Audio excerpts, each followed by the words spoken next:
غصہ اور جلد بازی. غصہ اور جلد بازی شیطان کی طرف سے ہے. رسول اللہ صلی اللہ علیہ وسلم نے فرمایا غصہ شیطان کی طرف سے ہے. رواہ ابو داؤد. قرآن میں موسیٰ علیہ السلام سے روایت کیا گیا ہے کہ وہ اپنے دشمن کے قتل پر نادم ہوئے کیونکہ انہوں نے یہ کام غصے کی حالت میں کیا تھا. اللہ تعالیٰ کا فرمان ہے وَدَخَلَ الْمَدِينَةَ عَلَى حِينِ غَفْلَةٍ مِّنْ أَهْلِهَا، اور وہ یعنی موسیٰ داخل ہوئے شہر میں اس کے رہنے والوں کے غفلت کے وقت، یعنی جب سو رہے تھے مثلاً وہ. فَوَجَدَ فِيهَا رَجُلَيْنِ يَقْتَتِلَانِ، انہوں نے دیکھا کہ وہاں دو لوگ آپس میں لڑ رہے ہیں. هَذَا مِنْ شِيعَتِهِ وَهَذَا مِنْ عَدُوِّهِ، یہ ان کے گروہ میں سے تھا اور وہ دشمنوں کے گروہ میں سے، یعنی فرعونیوں میں سے. ایک اسرائیلی تھا اور ایک فرعونی. فَاسْتَغَاثَهُ الَّذِي مِنْ شِيعَتِهِ، تو مدد طلب کی اس نے جو یعنی اسرائیلی تھا موسیٰ علیہ السلام کے گروہ میں سے تھا، عَلَى الَّذِي مِنْ عَدُوِّهِ، اس کے خلاف جو ان کے دشمن میں سے تھا. فَوَقَذَهُ موسیٰ، تو موسیٰ نے اس کو گھونسا مارا. فَقَضَى عَلَيْهِ، تو اس کا کام تمام کر دیا. قَالَ هَذَا مِنْ عَمَلِ الشَّيْطَانِ، بولے یہ تو شیطان کے کام میں سے ہے. إِنَّهُ عَدُوٌّ مُضِلٌّ مُبِينٌ، بے شک وہ دشمن ہے بھٹکانے والا کھلم کھلا، یعنی یہ سب کچھ مجھ سے شیطان نے کروا دیا. ابن الجوزی کہتے ہیں کہ شیطان سے جب کہا گیا کہ بنی آدم کے اخلاق میں سے تمہارے لیے سب سے زیادہ مددگار کیا چیز ہے، یعنی تمہیں کیا چیز ہیلپ کرتی ہے اپنے مقصد میں کامیاب ہونے کے لیے انسانوں کے عادات یا اخلاق میں سے، بولا حدت، شدت، ایکسٹریمزم اور غضب، غصہ.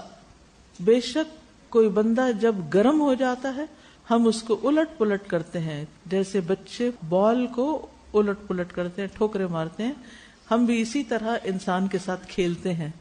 یعنی شیطان غصے کی حالت میں انسان کے ساتھ کھیلتا ہے اور اس کو الٹتا پلٹتا ہے، اس کو پٹخاتا ہے اور جس طرح چاہتا ہے اس کے ساتھ کرتا ہے. جہاں تک جلد بازی کا تعلق ہے تو رسول اللہ صلی اللہ علیہ وسلم نے فرمایا الانات من اللہ، ٹھہراؤ اللہ کی طرف سے ہے، والعجلۃ من الشیطان، اور جلد بازی شیطان کی طرف سے ہے. تو یہ دو چیزیں بہت کام خراب کرتی ہیں، غصہ اور جلد بازی. جلد بازی کس کس چیز میں ہوتی ہے ہماری؟ لوگوں کی بات کاٹنے میں، ان کی بات پوری نہ سننا، جلدی سے جواب دے دینا، ادھوری بات سن کے جلدی ججمنٹل ہو جانا، یا پھر یہ کہ غصہ جلدی کر لینا، یا پھر یعنی جلدی مچا دینا کسی بھی کام میں، اور جلد ڈیسیژن لے لینا بغیر سوچے سمجھے، کوئی کام جلد بازی میں شروع کر دینا بغیر پلاننگ کے کہ بس فوراً ہو جائے، جلدی جلدی کھانا، جلدی جلدی پینا، ہر چیز میں جلدی مچانا. تو اس سے پھر یہ ہوتا ہے کہ انسان کام خراب کر دیتا ہے. اور اسی طرح غصہ جو ہے وہ بھی انسانوں کے اندر بہت سے تعلقات کی خرابی کا باعث بنتا ہے.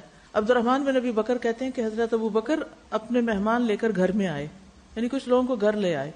پھر شام ہی سے آپ خود تو نبی صلی اللہ علیہ وسلم کے پاس چلے گئے. جب واپس آئے تو میری والدہ نے کہا آج آپ مہمانوں کو چھوڑ کے کہاں چلے گئے تھے؟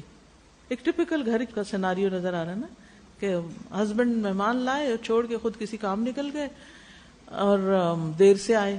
تو بیوی کا فرض بنتا ہے کہ پوچھے. تو ابو بکر رضی اللہ عنہ نے پوچھا کیا تم نے انہیں کھانا نہیں کھلایا؟ انہوں نے کہا ہم نے تو ان کے سامنے کھانا پیش کیا لیکن انہوں نے انکار کر دیا، انہوں نے نہیں کھایا. یہ سن کے حضرت ابو بکر کو غصہ آ گیا اور انہوں نے برا بھلا کہا اور دکھ کا اظہار بھی کیا اور قسم کھا لی کہ میں کھانا نہیں کھاؤں گا. حالانکہ انہیں دکھ تھا کہ مہمانوں نے کھانا نہیں کھایا، ایک اچھی بات تھی دکھ ہونا، لیکن ساتھ ہی غصہ بھی آ گیا اور یہ غصہ دلانے والا ظاہر شیطان تھا. بہرحال ہوا یہ کہ عبد الرحمن کے بیٹے کہتے میں تو چھپ گیا ایک طرف. حضرت ابوبکر نے پکارا او بے وقوف تم کہاں گئے ہو؟ میری والدہ نے بھی قسم کھا لی اگر آپ کھانا نہیں کھاتے تو ہم بھی نہیں کھا رہے. یہ حال دیکھ کے مہمانوں نے بھی قسم کھا لی ہم بھی نہیں کھانا کھا رہے. یعنی ایک شخص کا غصے نے سب کو لپیٹ لیا. آخر ابو بکر کہنے لگے یہ غصہ تو شیطانی کام تھا، لہذا خود کھانا منگوایا، خود بھی کھایا، مہمانوں نے بھی کھایا، اور اس کھانے میں اتنی برکت ہوئی کہ لوگ جب ایک لقمہ اٹھاتے تو نیچے سے پھر کھانا بڑھ جاتا. حضرت بکر نے کہا اے بنی فراس کی بہن اپنی وائف کو کہا یہ کیا ہو رہا ہے، کھانا تو اور بڑھ گیا. انہوں نے کہا میری آنکھوں کی ٹھنڈک، اب یہ اس سے بھی زیادہ ہو گیا، یعنی جو ہم نے رکھا تھا جب ہم نے ابھی کھایا بھی نہیں تھا. پھر سب نے کھایا اور نبی صلی اللہ علیہ وسلم کو بھی بھیجا، آپ نے بھی اس میں سے کھایا. تو اب دیکھیے کہ وہ جلد بازی تھی، جلدی فیصلہ کر لیا، یا غصہ تھا جس سے پورے گھر کا نقشہ بدل گیا. لیکن جو ہی انہیں احساس ہوا ان الذین اتقوا اذا مسهم طائف من الشیطان تذکروا فاذا هم مبصرون، کہ تقوی والوں کا حال یہ ہوتا ہے کہ جب شیطان کا کوئی حملہ ان پہ ہوتا ہے تو فوراً آگاہ ہو جاتے ہیں، انہیں سمجھ آ جاتی ہے کہ یہ تو شیطانی حرکت تھی، یعنی شیطان کا حملہ تھا. فاذا هم مبصرون، وہ دیکھنے لگتے ہیں اور پھر کو انا کا مسئلہ نہیں بناتے، فوراً رجوع کر لیتے ہیں. حالانکہ تھوڑی دیر پہلے قسم کھا لی میں نہیں کھاؤں گا کھانا، لیکن جو ہی اپنی انا اور ہر چیز قربان کر کے روٹنا، کسی کے منائے بغیر خود ہی مان جانا اور کھانا شروع کرنا، تو آپ دیکھیے برکت کتنی آئی نا جب شیطان چلا گیا. اس طرح کے واقعات ہر گھر میں ہوتے ہیں اور اکثر ہو جاتے ہیں. کبھی بچے کی وجہ سے، کبھی ہسبینڈ کی وجہ، کبھی کسی اور، کبھی سرونٹ کی وجہ سے کچھ نہ کچھ گڑبڑ ہو جاتی ہے، لیکن پھر ہم اس بدمزگی کو پریزرو کر لیتے ہیں اور اس کو سنبھال کے رکھتے ہیں اور اس کے اوپر ڈٹ جاتے ہیں اور اس کو پرولونگ کر دیتے ہیں، اس شیطان کو جانے نہیں دیتے. ہم کہتے ہیں کہ اب موڈ آف ہوا ہے تو اب قیامت آ جائے، مگر ہم نہیں ماننے کے، مان کے نہیں دیتے. سمجھ آ بھی رہی ہے کہ غلط کر رہے پھر بھی نہیں پلٹتے، تو پھر کوئی خیر ہی نہیں آتی. یہ جو واپس پلٹنا ہے نا، اپنی غلطی کا احساس ہوتے ہی اس غلطی کو چھوڑ کے صحیح رستہ اختیار کرنا ہے، یہ اللہ کو بہت پسند ہے اور شیطان کو سخت ناپسند ہے، کیونکہ شیطان اپنی غلطی پر اڑ گیا تھا اور آدم علیہ السلام نے کیا کیا تھا؟ توبہ کر لی تھی. غلطی دونوں سے ہوئی تھی، لیکن ایک نے توبہ کر لی اور ایک نے توبہ نہیں کی. اب ہمیں دیکھنا چاہیے کہ غلطی ہونے کے بعد، چاہے وہ غصے سے ہو، جلدی ہو، جس بھی وجہ، کسی کی وجہ سے ہو، اپنی وجہ سے ہو، ہم کیا کرتے ہیں. ہمیں اپنا جائزہ لینا چاہیے. کیا ہم جو ہی ہمیں احساس ہوتا ہے کہ یہ غلط چیز ہے، ہم اس غلطی کو چھوڑتے ہیں یا نہیں چھوڑتے؟ اپنی غلطی کا اعتراف کرنا بہت بہت بڑے دل کی بات ہے اور بہت زیادہ فائدے کی بات ہے، اور صرف ایک ایکسپٹ کرنے کی بات ہوتی ہے، ورنہ مشکل کچھ بھی نہیں. ہم اس وقت کہتے ہیں کہ لوگ کیا کہیں گے، اچھا پہلے کیوں کیا تھا ایسے، ہمیں تانے دیں گے. نہیں، کسی سے ڈرنے کی ضرورت نہیں، فوراً کہتے ہیں ہاں یہ مجھ سے غلطی ہوئی تھی.